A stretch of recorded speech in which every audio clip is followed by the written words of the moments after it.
সেই জন্য তো এখানটা যারা ভিড় হয়েছে এটা তো আমরা বারবার বলছি, কিন্তু কমরেডরা যদি না শোনেন তো কিছু করার নেই। সেই জন্য যে আপনারা অন্তত যাতে জায়গা দিয়ে আসতে পারেন,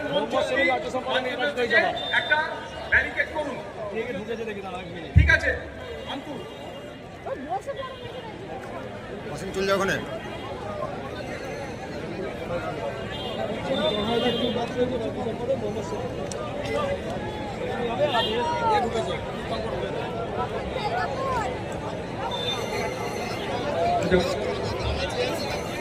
ওকে, ভারতের কমিউনিস্ট পার্টি মার্ক্সবাদী পশ্চিমবঙ্গ রাজ্য ২৭তম সম্মেলনের প্রকাশ্য সমাবেশের কাজ আর কিছুক্ষণের মধ্যেই শুরু হবে।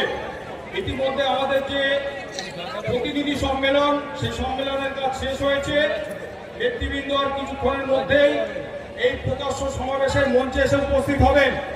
তারপরে এই প্রকাশ্য সমাবেশের কাজ শুরু হবে। যে সমস্ত কমরেডরা আজকে সমাবেশে অংশগ্রহণ করার জন্য এসছেন, অনেকেই দাঁড়িয়ে আছেন। আপনাদের কাছে আমরা